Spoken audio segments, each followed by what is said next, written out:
Hello everyone, this is Alan, and in today's episode I'm gonna talk about different Sultai builds in Pioneer Highlander. In August League, there are 4 different Sultai decks, including mine. So today I wanna discuss the differences between those builds and show you how they impact the different matchups. This is my original Sultai build with some small changes from the last league. There is a separate video when I talk about the deck tech of this deck, so you can check that out. And I will get straight to the comparison. This is comparison between my build and JSI Rock's build. What we can see is that they play a lot more counter magic than I play. There are different counter magic spells in here. Earthy Resurrected is also acts as a counter magic attached to a creature. They play Spell Pierce. As I said in my Sultai deck tech video, I don't play that much counter magic instead, because I believe that Sultai is more of a tapped out control, and that it has some great cards like Overlords that prompt you to just tap out. So I don't play that much counter magic instead. You can see that I play many more board wipes.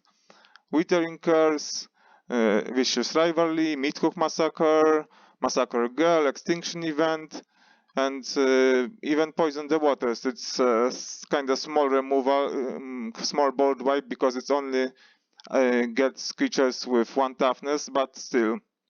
It can sometimes prove effective against tokens or tempo. And they only play 1 removal spell in that place, Languish, which is a decent mass removal spell. But I told you earlier in my previous video that Sultai decks I played before had a problem with aggro and tempo. They got behind too quickly, and that's why they lost games. So when I have more consistently a board wipe, I started to winning more. So I think this build might have problems with aggro and tempo, because it can't get out of the position when they are behind. Counter magic doesn't help you get from the point when you are behind. There are also some more differences, like I play more cards that can gain me life, like March of Wretched Sorrow, Midhook, Scavenging Ooze, Witch of Persistence, Morlun, Atraxa, and they don't have any cards that gain life in here. They even have Infernal Grasp that loses life. And that's also very important in aggro and tempo matchups. Gaining back that life can get you alive, and when you survive to the late game, then you are generally favored against aggro and tempo. Your cards have more value and do more. Quench counter spells that ask you to pay 2 mana or something alike just get worse in the late game. I also play many more ramp pieces. Studious First Year, Sidious Fungus can act as a growth spiral, Summon Fenrir, Overlord, Binding. Ramping plays important role in my deck. It also is good versus tempo, because then I have spare mana to pay if they play cards like Make Disappear or Spare Piece. It also allows me to more consistently ramp into my cards that are most important, like for example Massacre Girl. I also have some creature tutors that they don't have. They have solved the equation, which can tutor a board wipe, like Languish, but the drawback is that it's a sorcery that asks you to pay 3 mana. So then you can't hold up a counter spell, and for 3 mana you didn't affect the board. I have some cards that are tutors, but they are quite more efficient. Eldritch Evo puts the creature straight into the battlefield. There's also formidable speaker. It puts the creature card I want into my hand, but it's got a body that can block, so that's not that bad in terms of tempo. And analyze the pollen can, if you collect evidence 8, which isn't that hard, you can just search something for 1 mana. That's also very efficient.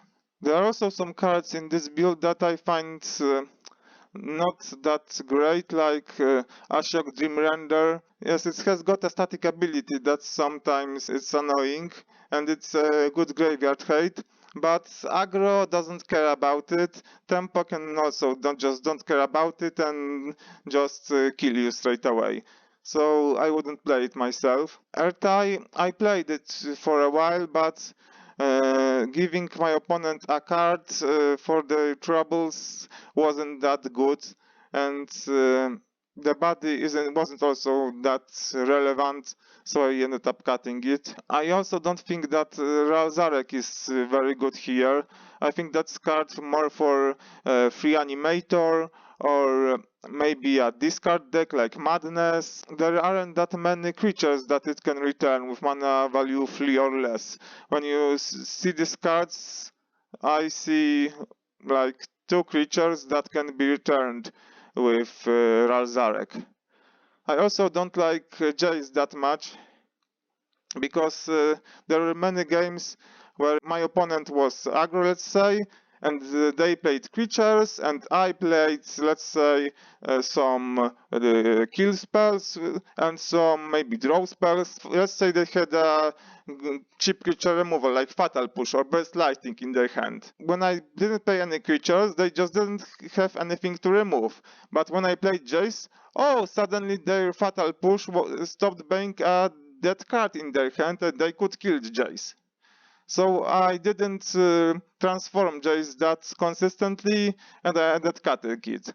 Once it transforms, it's quite decent, but it doesn't just transform consistently enough. Lochmer is a cool creature, but also quite small for the early game. Sometimes I'm joking that Lochmer is a secret hidden Emeritus of Ideation.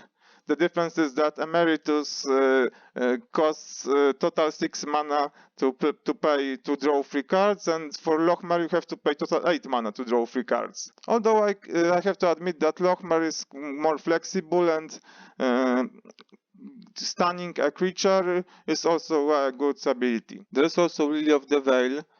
The -2 edict effect is fine, but the +1 effect is not something you want in such a deck.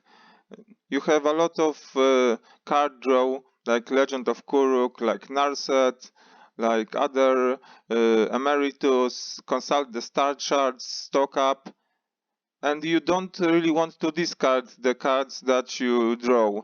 You would rather just keep them in hand and keep your answers to answer anything your opponent throws at you. So I wouldn't play Lily of the Veil here. I think she's a planeswalker for or either discard decks or decks that are low curve and don't care about discarding their hand because they already dumped their hand to the board. I also don't play Scapeshift myself because it's only good when it searches for Field of the Dead, and for Field of the Dead to trigger you need to have 7 lands total. And when you don't have 7 lands, then your Scapeshift doesn't do much versus aggro or tempo. Mind into Matter, it looks like a cool spell that draws cards and may put something into the battlefield, but it's also Sorcery Speed in a deck that plays more counter magic than me. Long Goodbye might be good versus tempo because it can be countered. It also bypasses any ward abilities, so that's nice. I also play some more card selection, like Pillage the Bog, Winter Night Stories. Those are the cards that are designed to just help me find a board wipe, or Rakshasa's Bargain. And also my Atraxa tech with Eldritch Evolution, sometimes it just wins the game. If the opponent doesn't have removal for Atraxa, then I just win. Okay, let's go to another comparison. Now this is comparison with Diana's deck titled "Well Did You Get a Blue Rock?" So it's a rock with a blue addition. When you compare the differences, you will see that Diana plays mostly creatures in places of my cards. They play more kind of mid-range style. And again, I started to play less value mid-range creatures and more board wipes. Because playing more creatures meant that I could get behind versus aggro or tempo, and playing value 2, 3, 4 drop as a defender wasn't that great versus aggro or tempo, because they then just bounced my defender, they killed it with 1 mana spell, or made it so that it can't block, and they pushed the damage through anyway. So here I play 5 more board wipes than Diana. I also play some cheaper point removal. I play Cut Down Match of Wretch Sorrow, and they play Tira Sander, which costs 4 mana to kill a creature. That's more expensive. And Shrouded's Edict. That also isn't that great if your opponent has a lot of creatures, because if they carve out like 1 drop, 2 drop, 3 drop, then they just sack their worst creature and continue attacking with their best creatures. And you want to kill their best creature. It has some utility because it can kill planeswalkers, but I still would play March of Wretch Sorrow instead, because it gains you life. And again, I have more ramp pieces here. Studies First Year, Fungus, Shared Roots, Fenrir. And before going to the next deck comparison, I want to make one thing clear. I chose to deliberately cut some cards and add others, like add more board wipes and stuff, to make aggro and tempo matchups better, but it's not something you have to do, right? And there are also other matchups. I think the board wipes are also good in creature mid-range matchups, but they aren't great in control. So that's my conscious decision to just make those two matchups, aggro and tempo, better in favor of my control matchup. But still, even after adding all those board wipes, my control matchup wasn't all that bad. I still have some wins against control, and if you watched my video with my Sultai deck tech, then you could see that my Sultai deck had 80% win rate, so I also won some games with controls. My concluding thought is that if you build your deck in a certain way, then just don't be surprised how your matchups go. If you build in your deck in a way that it won't be great against tempo and aggro, just don't be surprised that it's not good against tempo and aggro. And finally, we've got Sultai Reanimator by Prop, and we will be playing the first round of August League versus each other. So you can see that Prop plays a Reanimator package. They've got 5 more expensive big impact creatures: Urani, Armagon, Koma, Arden, and Valgavov.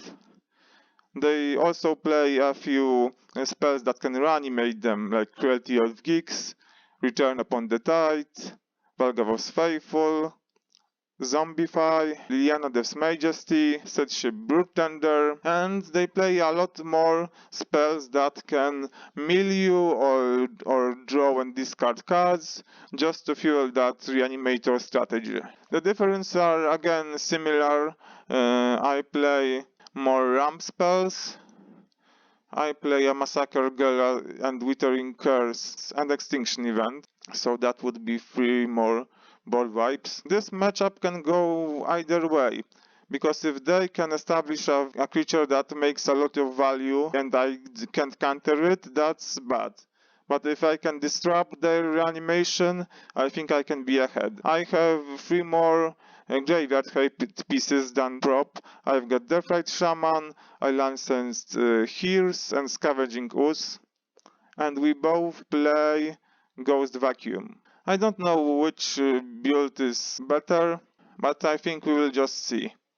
For sure, casting all those spells that draw and discard cards can make you just a bit too slow versus aggro and tempo.